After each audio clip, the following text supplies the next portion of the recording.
Disclaimer: This channel does not promote any violent, harmful, or illegal activities. All content provided by this channel is meant for and saint educational purpose only. নমস্কার, শুরু করছি আজকের বাংলার খবর news চ্যানেলের প্রথম প্রতিবেদন। উত্তর 24 পরগনা জেলার বারাসাত থানার অন্তর্গত বারাসাতের ময়নাতে গতকাল বাংলাদেশের হিন্দুদের ওপর যে অকথ্য অত্যাচার এবং চিন্ময় কৃষ্ণ দাসের গ্রেপ্তারির পরিপ্রেক্ষিতে এই বিক্ষোভ মিছিল করা হয়েছিল। গতকাল এই মিছিল ময়না থেকে শুরু হয়, তারপর এই মিছিল ডাকবাংলো মোড় হয়ে বারাসাত শতদল ময়দানে শেষ হয়। এই মিছিলে শতাধিক মানুষ উপস্থিত ছিলেন। বৃষ্টিকে উপেক্ষা করেই এই মিছিল থেকে তারা বলছেন যে তারা আরও বৃহত্তর আন্দোলনের ডাক দেবেন। ইতিমধ্যেই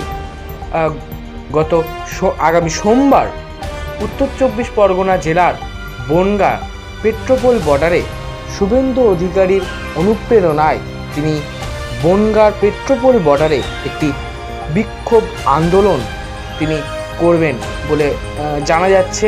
ইতিমধ্যেই আমরা সেই খবর সরাসরি বাংলার খবর নিউজ চ্যানেলের পর্দায় এক্সক্লুসিভলি আমরা দেখানোর চেষ্টা করছি।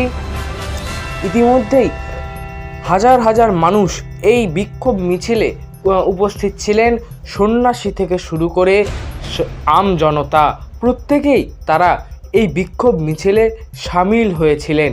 গতকাল বৃষ্টি মুখর দিনেও তারা এই বিক্ষোভ মিছিলকে সাফল্যমণ্ডিত করে তোলার জন্য সেই খবর সরাসরি সম্প্রচার করছি আমরা বাংলার খবর news channel. Camera person Arnab ঘোষালের সঙ্গে অর্পণ রায়। রিপোর্ট বাংলার খবর, ব্যুরো রিপোর্ট বাংলার খবর। আজকে আপনাদের কি কর্মসূচি রয়েছে? দেখুন, বাংলাদেশের সনাতন হিন্দুদের উপরে যে আক্রমণ হচ্ছে, হিন্দুদের উপরে আক্রমণের প্রতিবাদে আমরা বারাসাতের শুধু নয়, আমরা সনাতনী নাগরিক সমাজের পক্ষ থেকে এক প্রতিবাদ মিছিলের ডাক দিয়েছিলাম। আজকে প্রাকৃতিক দুর্যোগ চলছে, সকাল থেকে বৃষ্টি হচ্ছে, কিন্তু প্রাকৃতিক দুর্যোগকে অপেক্ষা করে দেখুন আপনারা যে সাধু সন্ত থেকে শুরু করে মহাপ্রভু থেকে শুরু করে সাধারণ নাগরিকরা শয় মানুষ হেঁটেছেন। আমরা আরেকটু পরে এই প্রতিবাদ মিছিল শুরু করব।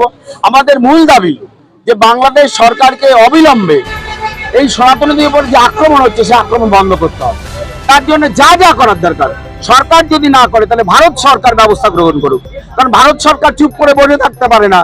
আজকে সনাতনীদের আক্রমণ হচ্ছে, তাদের মা বোনেদের উপর মা বোন ধর্ষিতা হচ্ছে, মন্দিরগুলোকে ভেঙে তছনছ করে মূর্তিগুলোকে বাইরে বের করে লাথি মারছে, তার উপরে মূত্র বিসর্জন করছে। এমন একটা নৃশংস জায়গায় চলে গেছে সনাতনীদের উপর আক্রমণ। আমরা দেখেছি 1971 সালে পাক খান সেনারা, পাক আলবদর হাল সেনারা যেভাবে আক্রমণ করেছিল সেই আক্রমণকে ছাড়িয়ে যাচ্ছে আজকে ইউনিট সরকারের আক্রমণ। কোনো মঠ মন্দির বাদ থাকছে না। এভাবে যদি চলতে থাকে আজকে বাংলাদেশে যে সংখ্যালঘুরা আজকে 8% এসে দাঁড়িয়েছে, তারা চাইছে হিন্দু শূন্য করে দিতে বাংলাদেশকে হিন্দু শূন্য করে দিয়ে তারা এককভাবে একটা তালিবানি রাষ্ট্র বাংলাদেশে প্রতিষ্ঠা করতে চাইছে। কিন্তু ভুলে গেলে চলবে না, 1971 সালে স্বাধীনতা সংগ্রামে যদি বাংলাদেশের স্বাধীনতা সংগ্রাম যারা করেছিল তার অধিকাংশ ছিল আজকের এই সনাতনী হিন্দুরা। ফলে সনাতন হিন্দুদের রক্ষা করার জন্য, সনাতন হিন্দুদেরকে রক্ষা করতে হবে, এই বার্তা দেওয়ার জন্য আজকে আমাদের রাস্তায় নেমেছে আমাদের এই প্রতিবাদ মিছিল। এই প্রতিবাদ মিছিল এখান থেকে শুরু করে ডাকবাংলো মোড় হয়ে শতদলে শেষ হবে। এবং এই কোনো রকম বৃষ্টি হচ্ছে, কিন্তু বৃষ্টিতে ভিজেই আমরা আজকে প্রতিবাদ মিছিলে অংশগ্রহণ করেছি সবাই। এটা চলবে এবং এটা যদি শোনে না চলে তাহলে আগামী সোমবার আমরা বর্ডারে যাব এবং তারপরে আমরা সমস্ত বাংলাদেশের বর্ডারকে বন্ধ করে দেবো। দেখুন, চিন্ময় কৃষ্ণ প্রভু আমাদের একজন হিন্দু সংগঠক, তিনি ইসকনের একজন প্রাক্তন প্রধান। তিনি আমাদেরকে সংগঠিত করেছেন। বাংলাদেশের হিন্দুরা সংগঠিত ছিল না, জাগো হিন্দু জাগো, এই সংগঠিত করার বার্তা তিনি দিয়েছিলেন। এবং হিন্দু ভাই হিন্দুর পাশে থাকা চাই, এই বার্তাকে সামনে নিয়ে আমাদের চিন্ময় কৃষ্ণ প্রভু যেমন আছেন সেরকম আনন্দ স্বামী আছেন এবং শয়ে মঠ মন্দিরের কর্তাদের ধরছে। সকলকে আমরা অবিলম্বে মুক্তিদান চাইছি এবং ভারত সরকার ব্যবস্থা গ্রহণ করুক, ইউনিট সরকারের উপর চাপ সৃষ্টি করুক, প্রয়োজনে ইউএনএ United Nation Human Rights Commission 1946 সালে কি বলেছিল?